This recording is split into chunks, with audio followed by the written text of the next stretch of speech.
Hi there, I'm Wild Humphrey, the Fact Master. I'll tell you all the things you never knew you didn't know, and some that you probably do. And I'm back with a tale to tell you for today. It's the 30th of May, and this day in 1381 saw the start of what's known as the Peasants Revolt.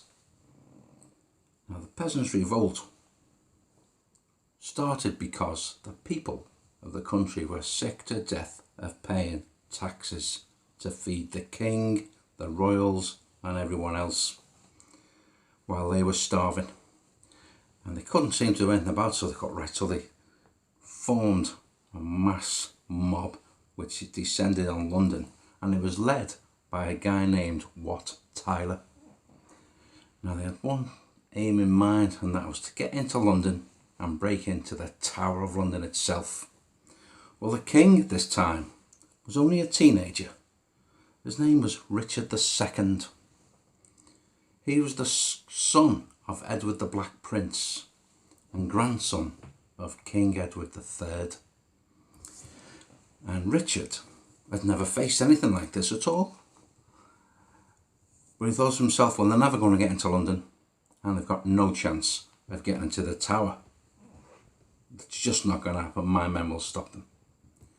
But they overran Richard's men. What, he couldn't believe it. The peasants got into London. They reached the Tower of London. It's this mighty fortress. And they broke in. Nothing and no one could stop them. And what they were looking for in the Tower of London was the king's right-hand man, the Chancellor, if you will. And his name was Simon Sudbury. And it was Sudbury who caused all the trouble and made them pay all these taxes. And he introduced what was called a poll tax. Now, 610 years later, there was a poll tax introduced, and that didn't go down too well either. And this one was abolished just as soon as the mob got hold of Sudbury, cowering in a corner at the top of the Tower of London. They dragged him out, chopped off his head, and that was the end of the poll tax. It was also abolished 610 years later, but different reasons. Anyway, Sudbury's skull is still in the Tower of London, and it's just a showpiece. You can actually view it. It's kept under lock and key, of course, but his skull, Simon Sudbury, is there. Now, the peasants were running riot, and the king thought to himself, what can I do? And he'd been thinking, and none of his men were much help, and he thought, so he turned to God. And it occurred to him, wait a minute, I am the king, and God is on my side. And now if I've got God on my side, they're not going to stop me. They are not going to touch me. So what he did, he arranged to meet these peasants. He said, I'm going to go out and see them. And on the 15th of June, just over 2 weeks after this revolt had started,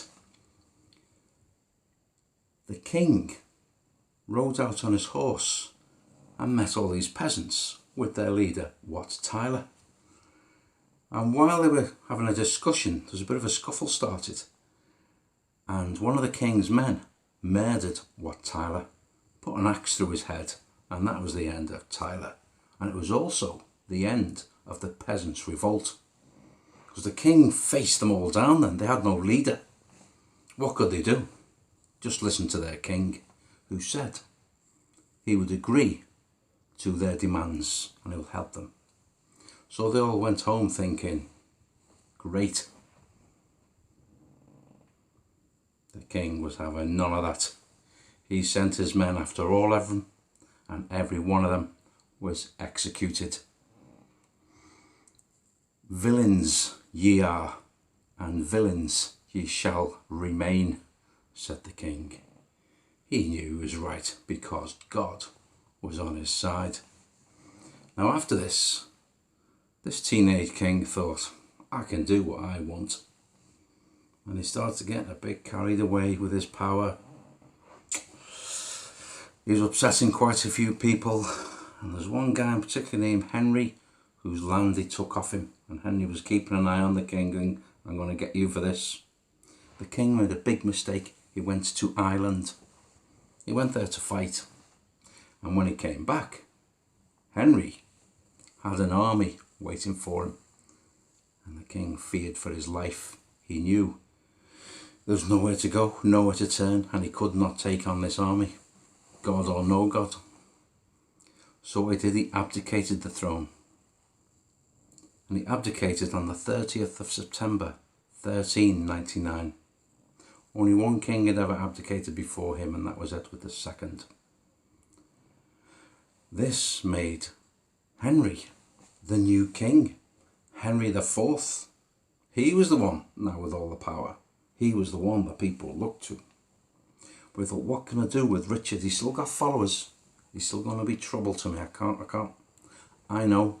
I'll put him in a castle. So what he did, he locked him inside Pontefract Castle under armed guard, so he could never escape. The other thing he did, he didn't give him any food. Richard II starved to death in Pontefract Castle, and he died on the 14th of February 1400. This young king who'd faced down a frenzied mob believed God was always with him. Found out the hard way. You can't just do whatever you want to do. Someone is going to stop you. And that's exactly what happened. And that is a fact. It all started 30th of May 1381 with the Peasants Revolt. Thanks for watching. Please subscribe to my channel. Hope you like that story. Remember, everything I tell you, it's from up here. I'm faster than Google. I'm fascinated by the past, the history of our country, and all things iconic. And I want to share them with you.